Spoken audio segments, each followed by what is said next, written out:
Hey Most Amazing Top 10 family, I'm your host Jay Durana and welcome back to Most Amazing Top 10. For all of our American viewers, Thanksgiving is right around the corner, and right after that is my favorite American holiday, Black Friday. I love how one comes right after the other. It's like you spend Thanksgiving thinking about what you're thankful for, which makes you realize all the things you don't have, so you have to storm a Walmart like it's D-Day to get a flat screen. But we're not there yet, we're still just focusing on Thanksgiving, and that's why I'm bringing you today's list of top 10 scary Thanksgiving urban legends. As always, make sure you like, comment, subscribe, and hit the little notification bell. Also, stick around for the whole list because I'm going to be doing more pet shoutouts because you guys love them so much. If anyone at home needs more Most Amazing Top 10 content, go check us out on Instagram. And if you're looking to buy some Most Amazing Top 10 merch, there's a link below. Click on the link, use the offer code MA10 for $5 off, which means you can grab a t-shirt for like 10 bucks, which is a sweet deal. And without taking any longer, let's get into this list. At number 10, we have the Wishbone. If you cut into a whole turkey or even a chicken, then you might come across a wishbone. It's a bone shaped like a U, and what you're supposed to do is have one person grab on one side, another person grab on another side, and then both people pull. You both make a wish, and the person who gets the bigger side of the bone gets their wish granted. It's an old little trick you can do. There is a legend about a boy on Thanksgiving who was upset with his family. He wanted to spend Thanksgiving weekend with his friends, but his family wouldn't let him because Thanksgiving is about spending time with your family. So he spent it with his family. The wishbone was found, he took it, split it with his sister, and then he wished his whole family would just leave him alone. The wishbone snapped and he got the larger side. That night he went to bed a little grumpy, but when he woke up in the morning he would have a lot more to worry about. And the next day he was the first one awake. He went downstairs and started playing video games. A few hours had passed and still no one had gotten up. So he decided to go check on his parents. He walked into the room and they weren't there. So he went to go check in his sister's room and she wasn't there as well. Come to think of it, the family dog was nowhere to be found. He searched the whole house until eventually he had to call the police. They came and after investigation, nothing could be found as to where his family went. The boy was then put into the foster system and the disappearance of his family was never explained. A classic case of be careful what you wish for. This sounds like an old tale to tell kids to be thankful for their families, but who knows? At number 9, we have Thanksgiving happened every year. Some people think that Thanksgiving started in the 1600s and has been an unbroken chain of thankfulness ever since then. Well, that is extremely false. It wasn't until the 1940s that Thanksgiving was consistent, and it definitely wasn't consistent back in the 16 and 1700s. The scary part about this urban legend is it's basically a cover-up. The idea that Thanksgiving has existed throughout the setting of America would give the impression that there was a constant time of peace between the Native Americans and the European settlers. Which, if you know anything about history, you know that the Europeans were ruthless and the way they treated the Native Americans is one of the worst stains on human history. There wasn't annual meetings of peace, there was constant carnage as European troops spread disease and nearly wiped out an entire race of people in one of the worst genocides of all time. At number 8, we have the busiest shopping day of the year is Black Friday. I talked about this in the intro, and it wouldn't be a Thanksgiving list without a couple points about Black Friday. The common conception about Black Friday is that it has always been and always will be the busiest shopping day of the year. Now, it has been a very busy shopping day for a very long time, but it was never the busiest. It wasn't until 2003 that Black Friday took the title of Supreme Sales Overlord. Before that, Black Friday would just sit somewhere in the top 5, usually around number 4. It wasn't even on the podium.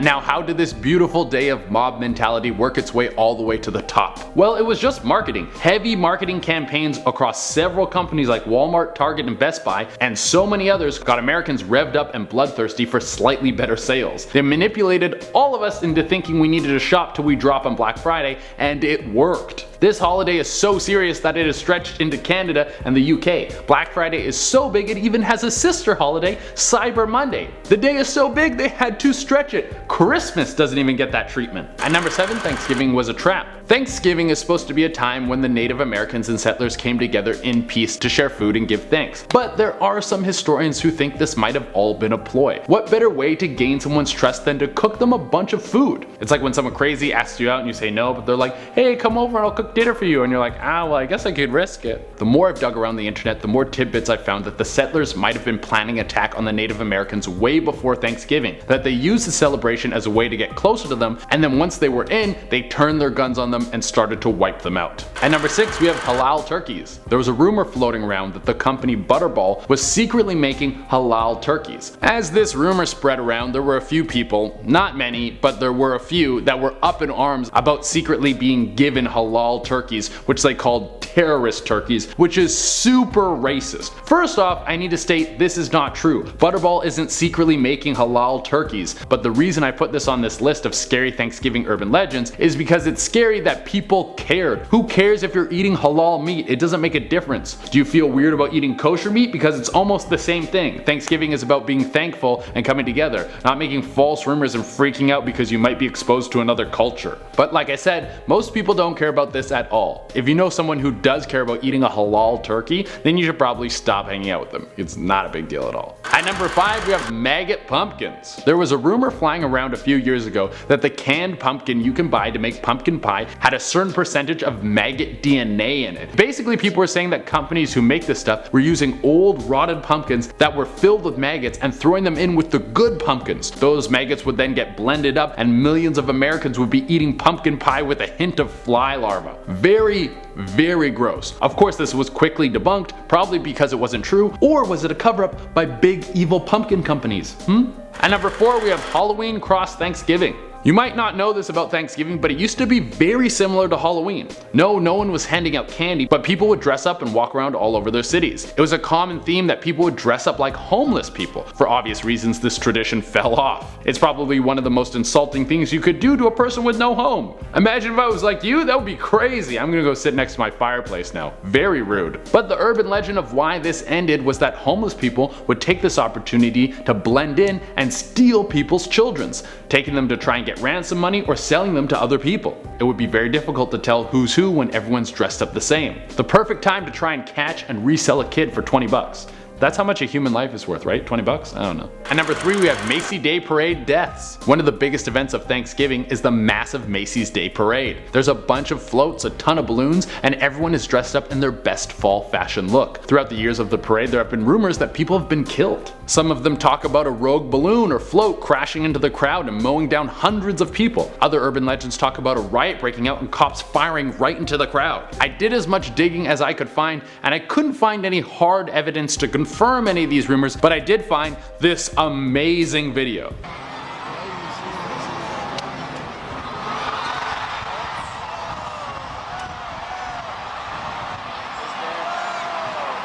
At number 2 we have the Macys Day Parade killer. Let's keep on the theme of brutality at parades made for kids and families. I've heard of this legend many times, that there's a person, a serial killer, who picks their victim every year at the Macys Day Parade. It's unknown what this person looks like or why they choose the parade to seek out their victim. Maybe they want to be thankful for something just like the rest of us. This killer never harms his victim at the parade but waits until the night of Thanksgiving. Maybe slips into their window while they're in a food coma from eating too much stuffing, or waits until they go out for a smoke break after their meal. The reason this psycho uses the cover of the parade to stalk his victim is because it makes him harder to find. In the crowd, they can watch, they can take pictures, they can follow you back to your car, they can write down your license plate, and then just wait.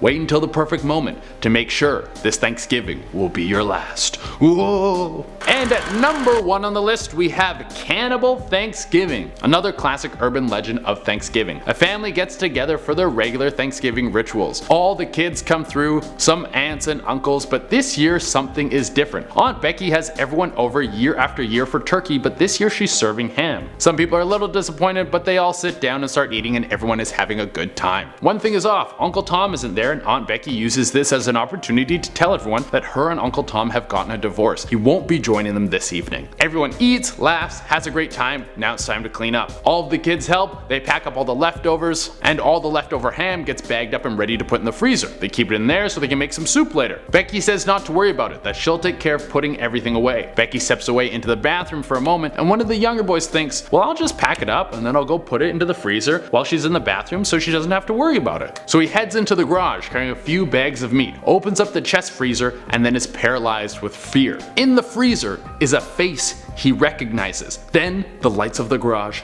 turn off. Boom, boom. boom, boom. That's where it ends. Alright everyone, that's our list. Thank you all so much for tuning in. And now, as I promised, I'm going to be doing those pet shoutouts. Remember, if you want me to shout out your pet, you can come hit me up on Instagram, send me a picture of your pet, the name of your pet, and tell me that you want me to give your pet a shout out. Just don't send me a picture out of nowhere because I won't know what to do with it. Also, if it takes me a little while to get to your pet, I'm sorry. I have so many of these shout outs to do. My inbox is super full. But let's get right into it. Sarah wants a shout out for her dog Penny, who is so cute. Look at how big her ears are. You can tell she's just a pup. Next we got Basil's cat Bandit. She's so cute, so black. She's got those big eyes, nice look to her, beautiful kitty. After that we have Kelsey's cat Calico and her puppy Belle. Calico looks super surprised on camera and Belle looks like he has so much energy. I love it. Francis sent in a picture of his dog Toby hanging out with his friend Coco. Toby is the one with the eyebrows. He's got some amazing eyebrows. And finally we have a hamster Charlie. I always thought hamster life would be cool. You get to be in one of those tubes and like explore the whole house, or you would have a hamster ball and just like run around in it until like a dog starts attacking the ball, then it's hell on earth. Alright everyone, that is our list. Thank you all so much for tuning in. As always, I would love it if you could like, comment, subscribe, and hit the little notification bell. If any of you at home need more Most Amazing Top 10 content, hit us up on Instagram. And if you need some merch, use the link below. There is an offer code MA10 to give you $5 off. That means you can grab a t-shirt for $10, which is a sweet deal. Until next time, I've been Shade Arena, and happy Thanksgiving.